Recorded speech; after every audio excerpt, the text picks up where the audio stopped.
நீதானா? சொன்னா எங்க அண்ணன் வெட்டி போட்டுடுவாரு. உயிரோட விடுற, ஓடி போயிடு. இந்த ஆளும் இல்ல. பொன்னி, கடைசியா வந்த இவனே இல்லன்ட்டியே, அப்ப இவங்கள யாருமே இல்லையா? அந்த பாவி இந்த கூட்டத்திலேயே இல்லைண்டா, இந்த கூட்டத்திலேயே இல்ல. அவன் இந்த கூட்டத்துல இல்லன்னு சொல்லாத, உன்னால கண்டுபிடிக்க முடியலன்னு சொல்லு. உங்ககிட்ட வம்பு பண்ணவன் தாயத்தை கட்டினவனா இருந்தா அவன் இந்த கூட்டத்துல ஒருத்தனா தான் இருக்கணும். அது யாரா இருந்தாலும் பரவாயில்ல. அத்தனை பேரை வெட்டி போற வெட்டி. ராஜா, ராஜா, கொஞ்சம் பொறு, கொஞ்சம் பொறுட்டு. அநியாயமா எல்லாருமே செத்து போகாதீங்கடா. தப்பு பண்ணவன் யாரா இருந்தாலும் பரவாயில்ல, உண்மையை ஒத்துக்குங்க. நான் மன்னிக்கிற சொல்றேன்.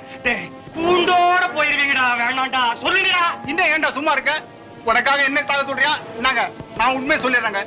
இவன் தாங்க தப்பு செஞ்சது. இதெல்லாம் ஏன்டா முன்னாலே சொல்லலன்னு கேக்குறீங்களா? அந்த சமயத்துல தென்னை மரத்து மேல நான் ஏறிட்டு இருந்தேன். கல் இறக்கிட்டு இருந்தேன். இந்த உண்மை சொன்னா அதுக்காக என்ன எங்க தண்டிச்சிட போறீங்களோ நினைச்சு பயந்து போய் சொல்லாம இருந்தேங்க. இவன் தாங்க. இப்ப என்ன ஆயி போச்சு? நான் கையை பிடிச்சுட்டேன், பதிலுக்கு அவ கடிச்சா, நான் ஓடி போயிட்டேன். வேணா நானே அவளை கல்யாணம் பண்ணிக்கிறேன். அவன் விரல வெட்டுட்டா உன் கடமை தீர்ந்து போச்சுன்னு நினைச்சிட்டியா? வயசு வந்த பொண்ணுக்கு ஆதரவு வேணும்டா. அதுவும் நம்ம பொன்னிக்கு 24 மணி நேரமும் கூடவே இருக்கிற ஒரு துணை வேணும்டா. உடனே தங்கச்சிக்கு ஒரு கல்யாணத்தை செஞ்சு வச்சுட்டா போச்சு. அவ்வளவு சுலபமா சொல்லிட்டியே. பொண்ணுக்கு கண்ணு தெரியாதுன்னா எந்த பையன் கட்டிக்குவான்? என் பொன்னி, சுத்தி சுத்தி வரானே சிங்காரம் பையன், அவன் உனக்கு பிடிச்சிருக்கா? அப்புறம் என்ன?